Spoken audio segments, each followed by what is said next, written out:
kita akan coba mengkaji sebuah wasiat yang sangat agung sekali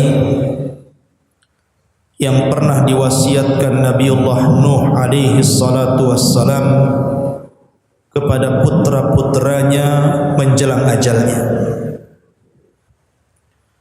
Dan begitulah para nabi dan rasul, para sahabat rasul dan para ulama ahli sunnah wal jamaah, mereka senantiasa berwasiat sebelum wafat mereka pada anak-anak mereka. Artinya wasiat sebelum kematian itu budaya para nabi. Ma'asyiral muslimin yang dimuliakan Allah Subhanahu wa taala,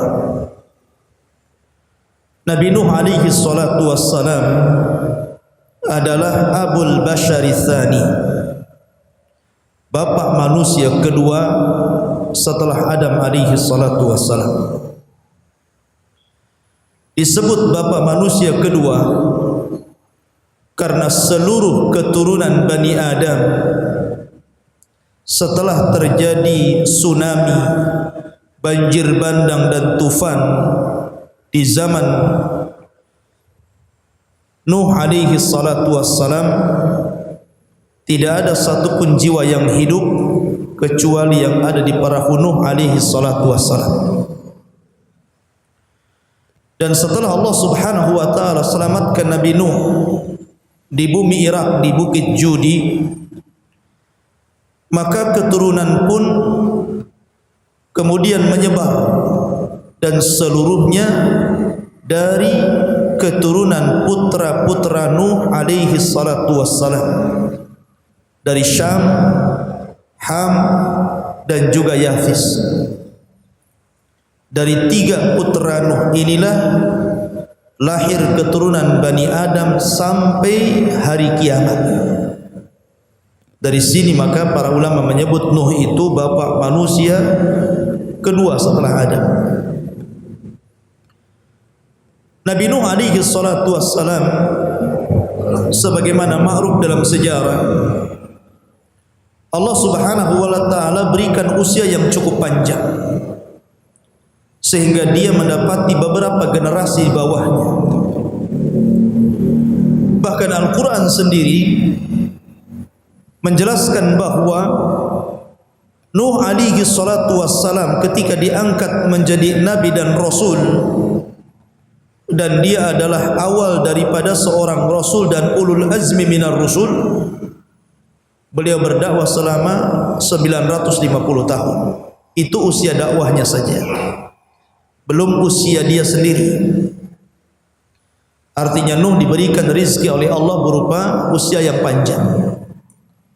Tapi tentu panjangnya usia Nabi Nuh digunakan untuk keberkahan.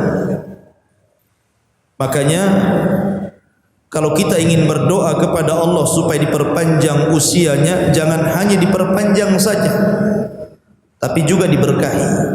Buat apa usia panjang tapi tidak berkah?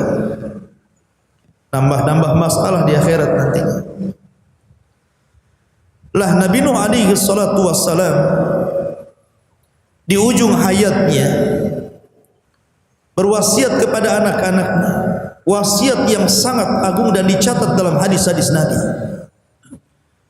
Sebagaimana sebuah hadis yang dikeluarkan oleh Imam Al-Bukhari dalam kitabnya Adabul Mufrad, dan juga Imam Ahmad dalam Musnadnya, serta Imam Al-Baihaqi dalam Sunannya. Nabi SAW bersabda, Inna Nabiyallahi Nuhan sallallahu alaihi wasallam lamma hadarathul wafatu qala libnihi, sesungguhnya Nabi Allah Nuh alaihi salatu wassalam saat detik-detik wafatnya, dia kumpulkan anak-anaknya, kemudian dia mewasiatkan sesuatu.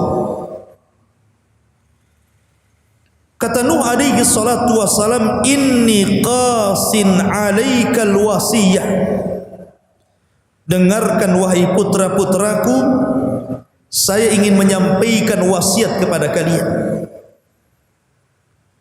Kata Nuh alaihi salatu wassalam, amuruka bisnataini wa anhaka anisnataini. Aku larang kalian, aku perintahkan kalian dengan dua perkara, sebagaimana kularang kalian dengan dua perkara. Kata Nuh alaihi salatu wassalam, amuruka bila ilaha illallah fa inna samawati sab'a wal aradina sab'a law wudi'at fi kifatin wa wudi'at la ilaha illallah fi kifatin rajahat bihinna la ilaha illallah. Aku perintahkan kalian, kata Nuh, agar berpegang dengan la ilaha illallah. Tidak ada sesembahan yang berhak disembah kecuali Allah.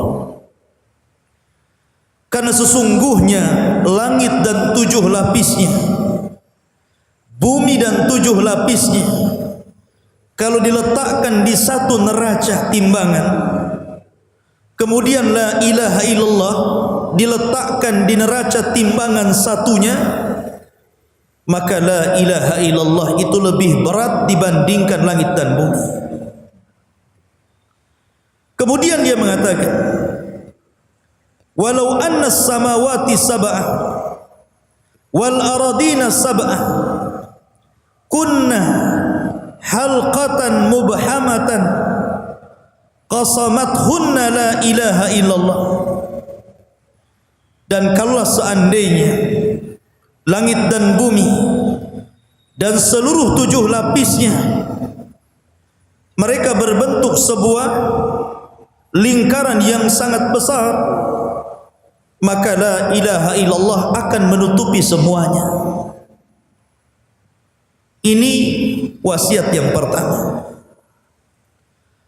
Wasiat yang kedua, wa subhanallahi wa bihamdihi fa innaha salatu kulli syai'in wa biha yurzaqul khalqu.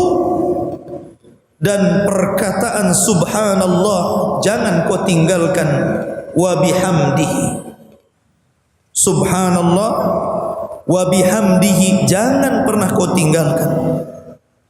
Maha suci Allah dan segenap pujian kepadanya. Karena sesungguhnya kalimat subhanallah wa bihamdihi itu adalah pujian segala sesuatu, dan karenanya seluruh makhluk diberikan rizki oleh Allah subhanahu wa ta'ala.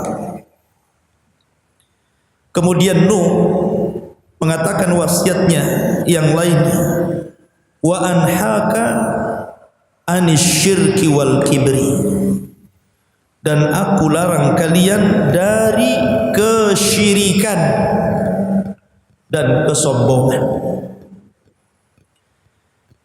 Kultu, kemudian seorang sahabat bertanya, aukila atau dikatakan, ya Rasulullah, hada syirku qad arafna. Rasul, syirik tentu kami sudah tahu apa itu syirik. Famal kibru, lalu apa yang dimaksud dengan kesombongan itu? Maka Nuh alaihi salatu wassalam kemudian mengatakan, ayakuna li ahadina na'lani hasanatani lahuma syirakani hasan. Qala la. Kemudian dikatakan kepada Nabi Nuh, apakah orang yang dikatakan sombong itu adalah seseorang yang memiliki 2 sandal yang sangat bagus sekali, kemudian dia pakai sandal itu untuk jalan-jalan? Kata Nuh, bukan, itu bukan sombong. Kemudian dikatakan, ahuwa an yakuna li ahadina khullah yalbasuha. Apakah Orang yang dikatakan sombong itu orang yang punya baju yang sangat indah dan bagus. Kemudian dia pakai baju tersebut, apakah itu yang dikatakan sombong wahai Nuh? Kata Nuh, bukan. Kemudian dikatakan lagi dalam riwayat, apakah orang yang sombong itu an yakuna li ahadina ashab yajlisuna ilai? Apakah orang yang banyak kawannya, banyak temannya, banyak relasinya, kemudian dia berkumpul kepadanya, apa itu dikatakan sombong? Kata Nuh, bukan. Kemudian dikatakan lagi, apakah orang yang sombong itu an yakuna li ahadina dabatan yarkabuha? Atau mungkin dia punya kendaraan yang mewah, yang bagus, yang megah, kemudian dia pakai ke sana kemari? Kata Nuh, bukan. Tapi sombong itu adalah safahul haqqi wa ghamdun nas. Sombong itu orang yang menolak kebenaran dan merendahkan orang lain. Lihat ikhwafidin muliakan Allah subhanahu wa ta'ala, Nuh memberikan wasiat yang sangat agung kepada kita. Kita rinci sekarang. Wasiat Nuh yang pertama, Nuh meminta putra-putranya, dan ini juga wasiat bagi kita semuanya, agar berpegang dengan la ilaha illallah. Tidak ada sesembahan yang berhak disembah kecuali Allah. Inilah kalimatut tauhid, kalimat yang bisa menenangkan setiap muslim. Sebab kalau seandainya kalimat la ilaha illallah ikhwan terhujam dalam hati seorang muslim, tenang dia, karena dia yakin tidak ada yang memberikan rizki kecuali Allah, tidak ada yang memberikan keturunan kecuali Allah, tidak ada yang memberikan kesehatan kecuali Allah, tidak ada yang memberikan kenikmatan dunia kecuali Allah. Sehingga orang yang yakin perkara itu bahwa tidak mungkin kecuali Allah yang memberikan nikmat kepada kita, tenang, karena Allah tidak mungkin mewafatkan seorang hamba sampai Allah sempurnakan rizkinya. Lalu apa yang dikhawatirkan? Apa yang dikhawatirkan? Rizki itu datang dari Allah, bukan dari kita. Karena banyak di antara orang-orang awam itu ikhwan yang takut kehilangan rizkinya. Bahkan saya punya pengalaman. Jadi di depan itu ada orang jualan. Kemudian saya parkir mobil di depannya, di pinggir jalan. Kalau orang lewat dari sini, tentu jualannya terhalangi mobil saya yang parkir. Saya ditegur, Pak, bisa enggak mobilnya pindah dari sini? Dagangan saya gelap. Saya lihat dagangannya tak gelap, ada listriknya, ada cahayanya. Rupanya yang ia maksudkan, apa, dikhawatirkan jualannya tidak kelihatan oleh orang, sehingga kurang yakin bahwa rizkinya itu tidak akan diberikan oleh Allah gara-gara terhalangi tadi, gitu. Ini salah satu contoh. Ma'asyiral muslimin yang dimuliakan Allah Azza wa Jalla, rizki itu sudah ditentukan oleh Allah Azza wa Jalla. Wa ma min dabatin fil ar illa 'ala Allah rizquha. Maka orang yang yakin dengan Allah dan terhujam kalimat itu, tenang hidupnya, tidak akan sedih. Setiap musibah yang menimpanya itu kehendak Allah. Allah yang berkehendak seperti itu, dan Allah tidak mungkin memberikan musibah kecuali karena sayang dengan hambanya. Dan kalimat la ilaha illallah ini kalimat satu-satunya yang bisa diucapkan manusia saat sakaratul maut. Kalau antum berikan kalimat lain kepada orang yang sedang sakaratul maut, dia tidak mungkin mengucapkannya. Tetapi kalau antum talkinkan dengan la ilaha illallah, kalimat yang sedang, kepada orang yang sedang sakaratul maut, maka dia bisa mengucapkannya. dia bisa mengucapkannya, dan tentu mengucapkan kalimat ini tidak bisa dilakukan semuanya, karena ucapan ini dihantarkan karena amalannya. Tapi Nabi SAW mengatakan, man kana akhiru kalamihi la ilaha illallah dakhalal jannah. Siapa yang mengucapkan akhir ucapannya la ilaha illallah, dia dijamin masuk surga. Dan hanya kalimat itu yang mudah untuk diucap saat-saat detik-detik orang wafat. Dan itu berdasarkan nas hadis Nabi SAW. Kemudian ikhwah fillah muliakan Allah Azza wa Jalla, suatu ketika Nabi Musa alaihi salatu wassalam menghadap Allah Subhanahu wa taala. Dan Musa itu nabi yang dikenal dengan Kalimur Rahman, orang yang banyak berdialog dengan Allah. Itulah Nabi Musa. Suatu ketika dia berjumpa dengan Allah dan mengatakan, ya Rabb, alimni syai'an adzukuruka wa ad'uka bika. Wahai Rabb, ajarkan kepadaku beberapa kalimat yang dengan kalimat-kalimat itu aku bisa berdoa kepadamu dan aku bisa senantiasa menyebut-nyebut namamu. Maka Allah Subhanahu wa taala mengatakan, ya Musa, qul la ilaha illallah. Wahai Musa, katakan la ilaha illallah. Nabi Musa mengatakan, ya Rabb, ajarkan yang lainnya. Kalimat itu sudah sering diucapkan manusia. Maka Allah mengatakan, ya Musa, qul la ilaha illallah. Wahai Musa, katakan la ilaha illallah. Kemudian Allah menjelaskan di hadapan Musa, wahai Musa, kalaulah langit dan bumi itu diletakkan di satu timbangan neraca, dan la ilaha illallah di satu neraca satunya dalam timbangan tersebut, malat bihinna la ilaha illallah. Tentu la ilaha illallah itu lebih berat dibandingkan langit dan bumi. Jadi ini bukan kalimat biasa. Maka dijelaskan dalam sebuah riwayat bahwa kelak di akhir zaman Islam ini akan tergerus,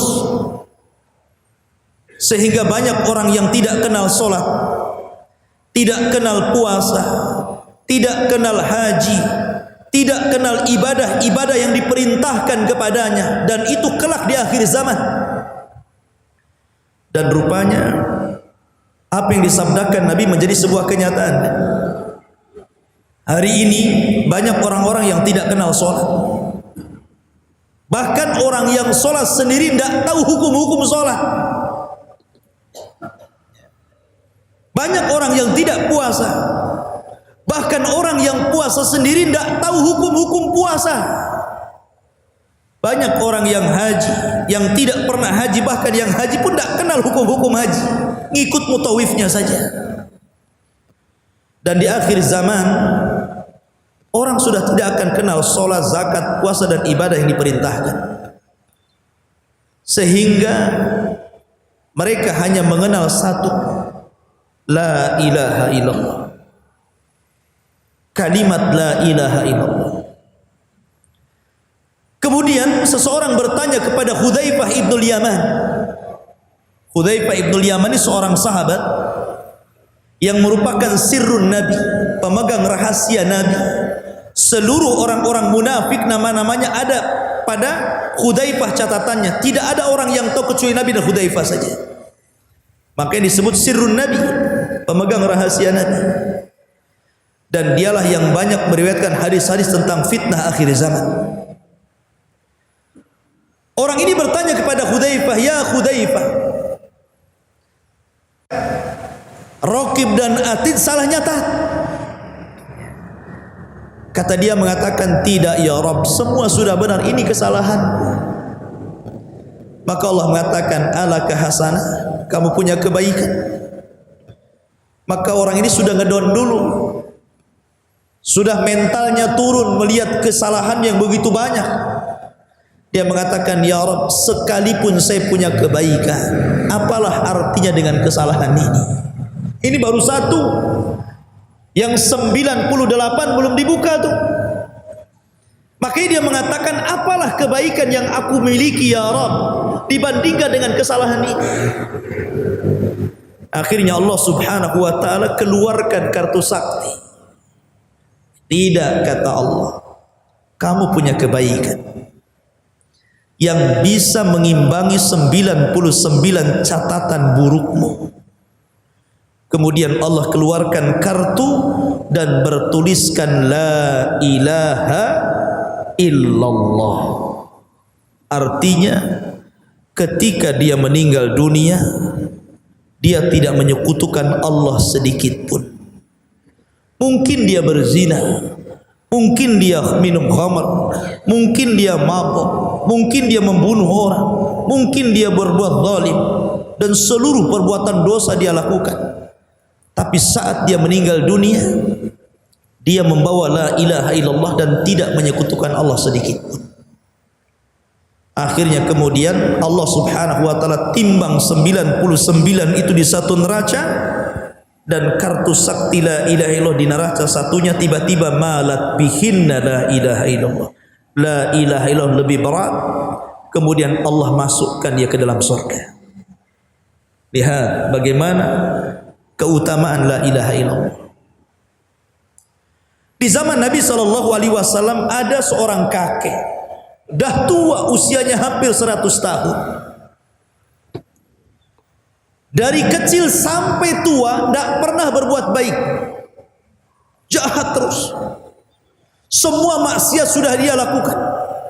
Tidak ada satupun maksiat yang dilakukan kaumnya kecuali dia lakukan. Artinya dia sudah kaya dengan maksiat. Dia datang kepada Rasul sallallahu alaihi wasallam, ya Rasulullah, apakah orang sepertiku yang sudah bergelimang dosa ini bisa bertobat? Ya Rasulullah, inni fa'altu dzamban 'aziman law wuzi'at ala ahli al-ardi lawasi'athum. Rasul, aku sudah banyak melakukan dosa besar. Kalau dosaku dibagi-bagi kepada seluruh penduduk negeri ini, cukup untuk mereka dosanya. Saking banyaknya itu. Kemudian Nabi SAW mengatakan, kemudian orang ini bertanya kepada Rasul, ya Rasulullah, afidinika minat taubah? Apakah dalam agamamu ada taubat seperti orang sepertiku ini? Maka Nabi SAW,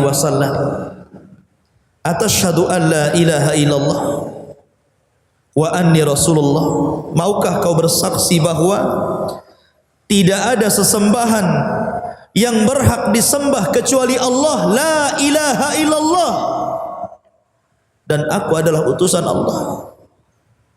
Maka dia mengatakan, dia asyhadu an la ilaha illallah wa asyhadu annaka Rasulullah. Maka Rasul mengatakan, Allahu Akbar, qad ghafarallahu lak min dhunubik. Allahu Akbar, Allah telah mengampuni dosa-dosamu. Karena sesungguhnya Islam menghapuskan dosa sebelum Islam. Maka kakek ini sangat gembira sekali, karena dia merasa sudah diampuni dosa-dosanya. Lihat ma'asyiral muslimin yang dimuliakan Allah Azza wa Jalla, la ilaha illallah ini wasiat Nuh kepada kita, kepada putra-putranya, agar kita berpegang dengan kalimat la ilaha illallah. Dan kalimat ini adalah kalimat yang dengannya disyariatkan jihad, diturunkan kitab-kitab, diutus para nabi dan rasul, diciptakan langit dan bumi. Itu karena la ilaha illallah. Kemudian Nuh alaihi salatu wassalam melanjutkan wasiat, wa subhanallah wa bihamdihi fa innaha salatu kulli syai'in wa biha yurzaqul khalq. Dan ucapan subhanallah wa bihamdihi adalah pujian segala sesuatu, dan karenanya Allah limpahkan rizki kepada makhluk-makhluknya.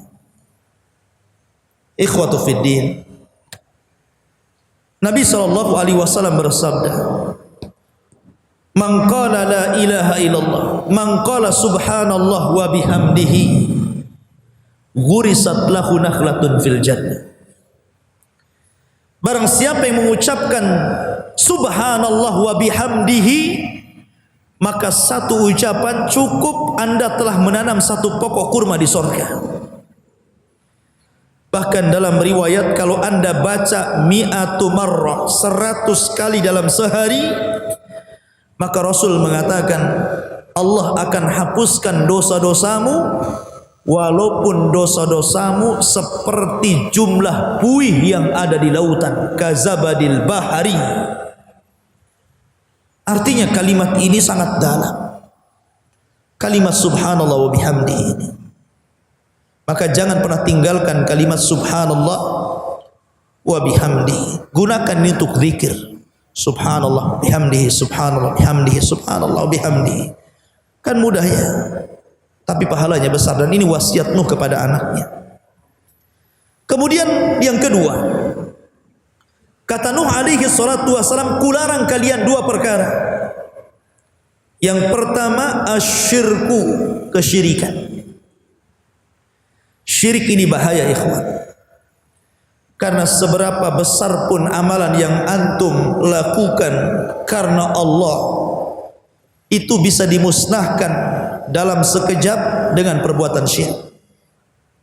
La in asyrakta la yahbatanna amaluka wa la takunanna minal khasirin. Kalau engkau melakukan kesyirikan walaupun satu kali, itu sudah mencukupkan untuk membatilkan seluruh amalmu, dan kamu termasuk orang yang rugi. Bahkan dalam ayat Allah haramkan surga padanya. Dan kesyirikan di zaman sekarang sudah menyebar luas.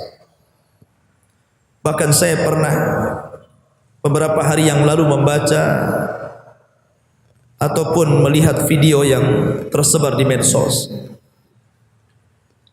Antum tahu, sebelum terjadi tsunami dan gempa di Palu, di situ ada ritual yang dilakukan rame-rame, membuang kepala kerbau ke lautan. Kata yang membuat video tersebut, sebenarnya perkara itu sudah diingatkan para ulama sebelumnya.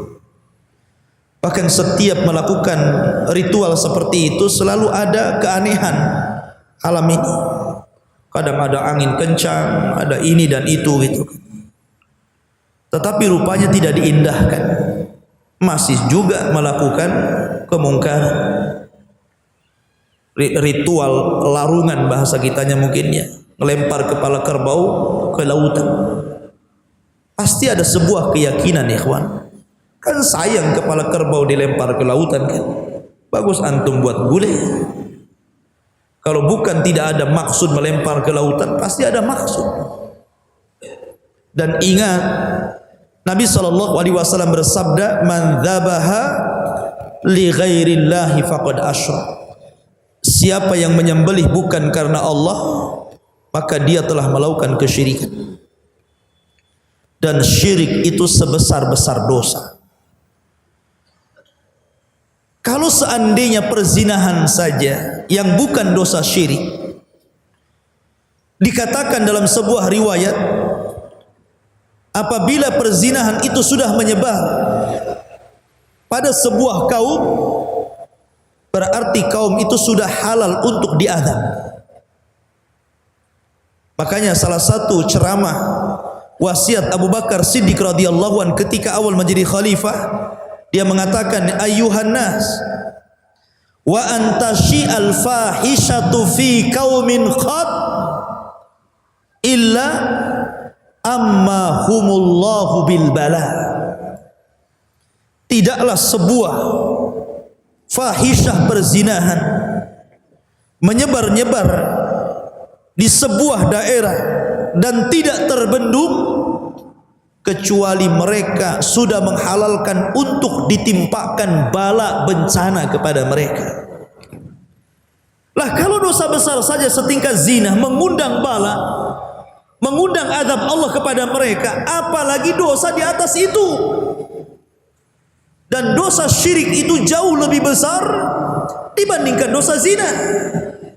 Kalau dosa zina ini tahta masyiatillah, masih di bawah kehendak Allah. Kalau Allah mau, Allah ampuni karena mungkin melihat amalan-amalan yang lainnya. Kalau Allah tidak berkehendak, mungkin Allah azab, kemudian Allah masukkan ke dalam surga. Tapi dosa syirik itu tidak ada kesempatan orang masuk surga kecuali bertobat. Kalau dia masuk neraka, khalidina fiha, dikekalkan di dalamnya. Ma'asyiral muslimin yang dimuliakan Allah Azza wa Jalla. Makanya hampir seluruh para nabi berwasiat kepada anak-anaknya, jangan dekat-dekat syirik. Lihat Luqmanul Hakim, seorang rajulun saleh, orang yang saleh, berwasiat kepada anaknya apa? Ya bunayya la tusyrik billahi inna syirka la dzulmun adzim. Wahai anak, jangan kau sekutukan Allah ya, karena kesyirikan itu kezaliman yang sangat besar. Kezaliman yang sangat besar ya kawan. Maka kesyirikan dihindari. Karena di masyarakat kita ini karena jahilnya mereka tidak paham ini syirik, ini tidak. Bahkan banyak orang-orang yang melakukan sesuatu padahal sesuatu itu mengantarkan kepada kesyirikan. Contoh saja, syirik dalam lafaz yang sering saya cerita, yang jelaskan kepada antum. Terkadang di masyarakat kita ini banyak orang yang bicara nggak dipikir bahwa pembicaraan yang keluar dari lisannya itu adalah kesyirikan. Entah karena kejahilannya, atau karena kebodohannya, atau karena ketidaktahuannya, atau memang sengaja dia mengeluarkan kalimat itu. Tapi yang jelas ikhwan, namanya kesyirikan, Quran sudah sampai kepada kita. Hadis-hadis Nabi sudah sampai kepada kita. Para asatid, para ulama sudah sampai menyampaikan bahaya syirik. Sehingga tidak ada udzur lagi Anda jahil atau tidak jahil. Seperti ucapan umpamanya mengatakan menyamakan Allah dengan makhluknya. Kalau bukan karena Anda, tentu saya tidak sukses. Atau gara-gara Anda saya jadi bangkrut. Lah, dua kalimat ini kalau dicermati ikhwan, adalah dua kalimat yang mengandung unsur kesyirikan walaupun syirik kecil.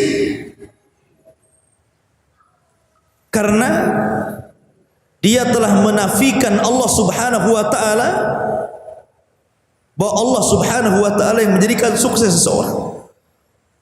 Seolah-olah kesuksesan itu disandarkan kepada makhluk, bukan kepada Allah. Harusnya dia bicara apa? Kalau bukan karena Allah, kemudian kamu. Itu pun harus pakai bahasa kemudian, jangan pakai bahasa dan. Karena dan itu menyamakan. Baru ucapan itu lurus. Kalau bukan karena Allah, kemudian kamu. Baru antum cerita yang lainnya. Jadi Islam itu mengatur ucapan saja sampai dijaga. Makanya ketika ada seorang sahabat datang kepada Rasulullah, Masya Allah wa syi'ta, atas kehendak Allah dan dirimu hai Rasul.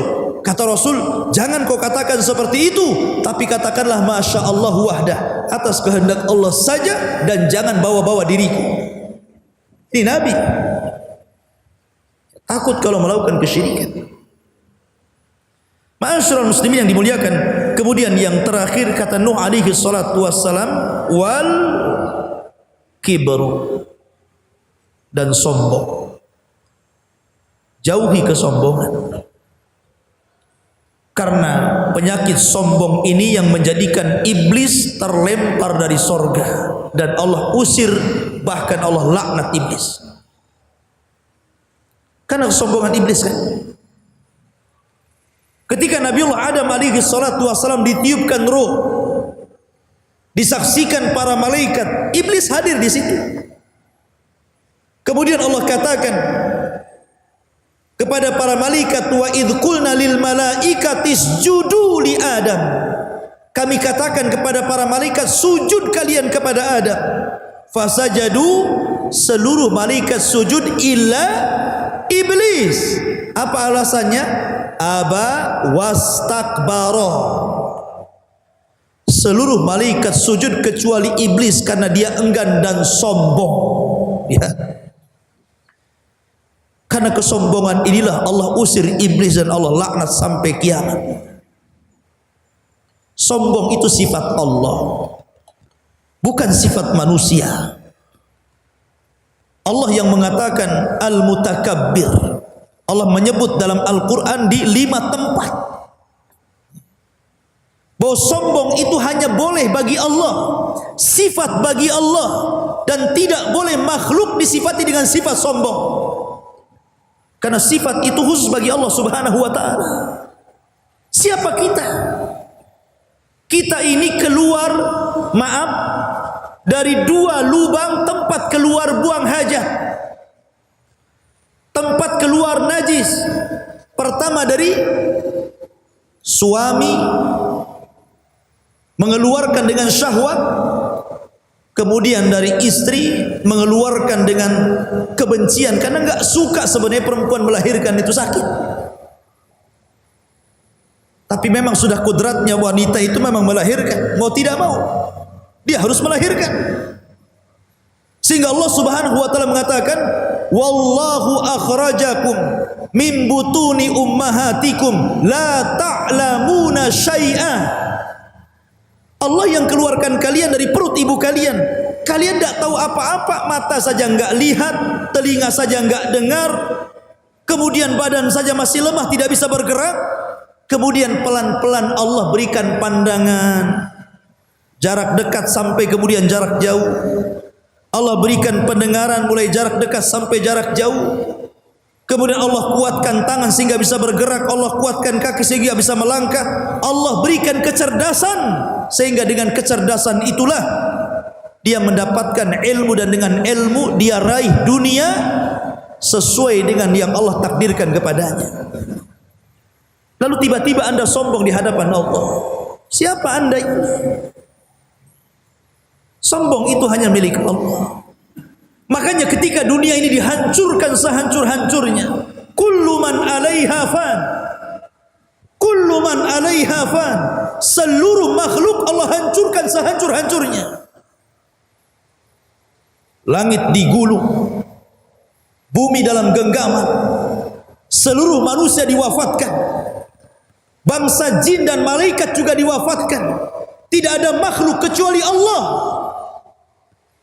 Disitulah Allah Subhanahu wa ta'ala berfirman, Anal Malik, sayalah raja.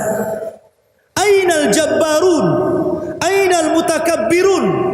Mana orang-orang yang sombong itu? Mana orang-orang yang congkak itu? Tidak ada yang jawab, karena tidak ada makhluk satupun kecuali Allah Subhanahu wa ta'ala. Dan pada hari kiamat kata Rasul, yuhsyarul mutakabbiruna yaumal qiyamah ka'amthali dzurrah. Akan dikumpulkan pada hari kiamat orang-orang sombong itu seperti dzurrah, makhluk-makhluk kecil seperti semut, kecoa, kemudian diinjak-injak orang. Ketika di dunia dia merasa tinggi dan bisa menginjak orang, pada hari kiamat dia diinjak-injak orang. Seperti semut yang diinjak-injak orang. Ya. Maka jangan pernah sombong. Apa yang kita sombongkan ikhwatu fiddin, sementara semua milik Allah Subhanahu wa ta'ala. Tetapi ingat bahwa kesombongan itu bukan seperti yang diduga manusia. Ya. Ada orang yang tadinya sering bicara, kemudian tiba-tiba diam dan tidak nyapa, sombong orang ini. Bukan. Ada orang yang kemudian tidak pernah punya mobil, kemudian tiba-tiba beli mobil bagus gitu kan, kemudian dia lewat di hadapannya, lupa assalamualaikum, mentang-mentang punya mobil, sombong dia. Bukan begitu, itu bukan sombong. Itu fa bi ni'mati rabbika fahaddits. Kita boleh menampakkan nikmat Allah yang Allah karuniakan kepada kita. Kalau kalau antum sanggup membeli mobil bagus, beli, tidak ada masalah. Saya jangan ngutang saja. Antum bisa beli baju bagus, kenapa tidak? Antum punya uang. Antum bisa beli rumah yang bagus, kenapa tidak? Sandal yang bagus, kendaraan yang bagus, tidak dilarang. Karena itu bukan kesombongan. Itu menampakkan nikmat. Ya. Orang yang mengatakan itu sombong karena dia nggak sanggup beli, masalahnya. Ma'asyiral muslimin yang dimuliakan, tapi Rasul sallallahu alaihi wasallam menjelaskan bahwa sombong itu dalam dua perkara. Pertama, menolak kebenaran, safahul haq, menolak kebenaran. Yang kedua, merendahkan orang lain, kecuali kalau dengan mobilnya dia rendahkan orang lain, dengan rumahnya dia rendahkan orang lain, dengan pakaiannya direndahkan orang lain, maka itulah kesombongan. Bukan rumah, pakaian dan mobilnya, tapi merendahkannya, itulah kesombongannya. Maka itulah makna kesombongan. Jadi jangan mengecap orang udah itu sombong. Sombong itu artinya menolak kebenaran, dinasihati dia tidak mau, disampaikan dalil Al-Quran dan Sunnah dia tolak, disampaikan kebenaran malah kemudian dia ngeles, tidak terima dengan nasihat. Ada orang yang bertikai, kemudian salah satunya meminta untuk supaya ada orang ketiga yang mendamaikan. Kemudian orang yang ketiganya ini seorang ustaz. Kemudian mulailah ustaz ini menasehati, jangan begini, jangan begitu, ini enggak boleh begitu. Tiba-tiba marah dia. Ustaz, kenapa begini? Akhirnya dia pergi meninggalkan ustaz. Buat apa saya dengan ustaz ini? Dia enggak tahu masalah katanya. Kan gitu ya. Ya, sombong dia. Nah, orang yang sombong itu menolak nasihat, menolak dalil, menolak kebenaran, itu sombong. Kemudian juga merendahkan orang lain. Ini diantara nasihat wasiat Nuh alaihi salatu wassalam kepada anaknya yang sangat bagus sekali untuk dihafal. Dua perkara yang diperintahkan dan dua perkara yang dilarang. Yang pertama tauhid la ilaha illallah, dan yang kedua perbanyak zikir subhanallah wa bihamdihi, dan yang kedua jauhi kesyirikan, dan yang terakhir jangan pernah sombong. Karena sombong ini bahaya. Makanya Rasul mensejajarkan antara syirik dan sombong, karena sama-sama bisa menggugurkan amalan. Subhanakallah bihamdika asyhadu an la ilaha illa anta astaghfiruka wa atubu ilaik. Allahu ta'ala alam. Assalamualaikum warahmatullahi wabarakatuh.